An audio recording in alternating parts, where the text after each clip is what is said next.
অলিম্পিক্সে জ্যাভলিনে সোনা জিতে নিজের দেশ পাকিস্তানে ফিরতেই তাকে নিয়ে উন্মাদনা শেষ নেই।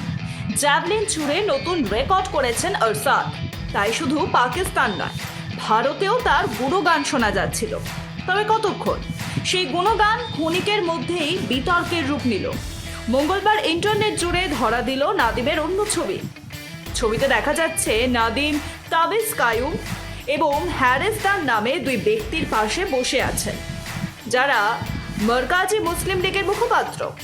খবর, মারকাজি মুসলিম লীগে যোগ রয়েছে লস্কর-ই-তৈবা জঙ্গি সংগঠনের সঙ্গে। তাই প্রশ্ন উঠছে, নাদিমের কিসের সম্পর্ক ওই জঙ্গিদের সঙ্গে?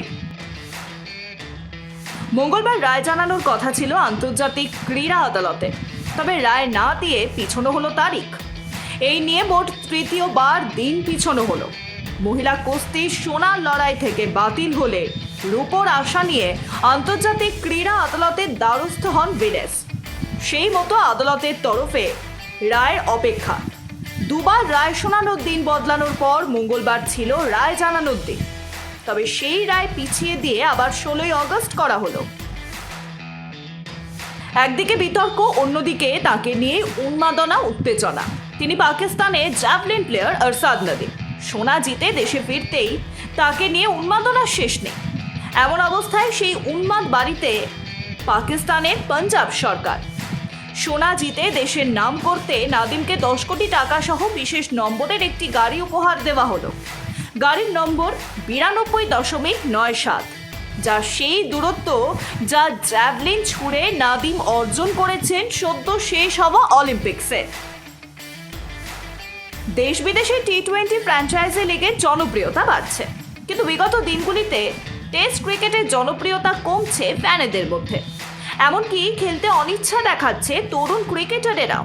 এই বিষয়ে ওয়েস্ট ইন্ডিজের ক্রিকেটার অ্যান্ড্রু রাসেলকে প্রশ্ন করতে তিনি বলেন, গোটা বিশ্বে যেভাবে টি-20 লিগ ছড়িয়ে পড়েছে তাতে তরুণ ক্রিকেটারেরা টেস্ট খেলার প্রতি আগ্রহ হারিয়েছে। যদিও আমি মনে করি এর পিছনে কোনো টাকা পয়সার লোভ নয়, বরং তাদের ইচ্ছার অভাব। দিন কয়েক আগে এক মন্তব্যের জেরে বিতর্কের শিকার হয়েছিলেন তারকা ব্যাডমিন্টন প্লেয়ার সাইনা নেহওয়াল।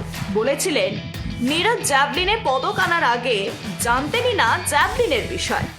সাইনার এই মন্তব্য নিয়ে কটাক্ষের সুর তুলেছেন কঙ্গনাও। তবে এবার সেই কটাক্ষের জবাব দিতে ভুললেন না সাইনা। কড়া কথায় সাইনা জানালেন, প্রশংসার জন্য ধন্যবাদ। কঙ্গনা খুবই সুন্দরী, আমি নিজেও খেলায় নিখুঁত সুন্দর। বিশ্বের 1 নম্বর খেলোয়াড় এবং দেশের হয়ে অলিম্পিক্সে পদক জিতে আমি গর্বিত। আমি আবারও বলবো, ঘরে বসে বসে মন্তব্য করা সহজ, মাঠে নেমে খেলাটা কঠিন। অলিম্পিক্স থেকে ফেরার পর আন্তর্জাতিক ম্যাচকে বিদায় জানিয়েছেন পিয়ার শ্রীজেশ। ভারতের জার্সি গায়ে আর কখনো তাকে দেখাই যাবে না। গোলকিপারকে বিশেষ সম্মান জানিয়ে তার 16 নম্বর জার্সি পাকাপাকিভাবে তুলে রাখার সিদ্ধান্ত নিল ভারতীয় হকি সংস্থা। সম্প্রতি এক অনুষ্ঠানে শ্রীজেশকে সম্বর্ধনা দিতে গিয়ে হকি ইন্ডিয়া জানালো, ভবিষ্যতে সিনিয়র দলের কোনো খেলোয়াড়কে 16 নম্বর জার্সি দেওয়াই হবে না, তবে জুনিয়র দলের ক্ষেত্রে দেওয়া হবে। আগামী বছর জানুয়ারিতে ভারতে আসছে বেন স্টোকের ইংল্যান্ড, খেলবে 5টি টি-20 ম্যাচের সিরিজ। আগামী বছর 25শে জানুয়ারি ইডেনে ইংল্যান্ডের বিরুদ্ধে খেলার কথা ছিল টিম ইন্ডিয়ার, কিন্তু পরের দিন প্রজাতন্ত্র দিবস থাকার জন্য কলকাতা পুলিশ ওই ম্যাচের নিরাপত্তা দিতে পারবেন না জানিয়ে সূচির পরিবর্তন করা হয়েছে। প্রথমে ঠিক ছিল চেন্নাইয়ে 22শে জানুয়ারি হবে প্রথম টি-20, 25শে জানুয়ারি কলকাতা ইডেনে হবে দ্বিতীয় টি-20। নতুন সূচি অনুযায়ী ভারত ইংল্যান্ড প্রথম ম্যাচ 22শে জানুয়ারি হবে ইডেনে, 25শে জানুয়ারি দ্বিতীয় ম্যাচটি হবে চেন্নাইতে।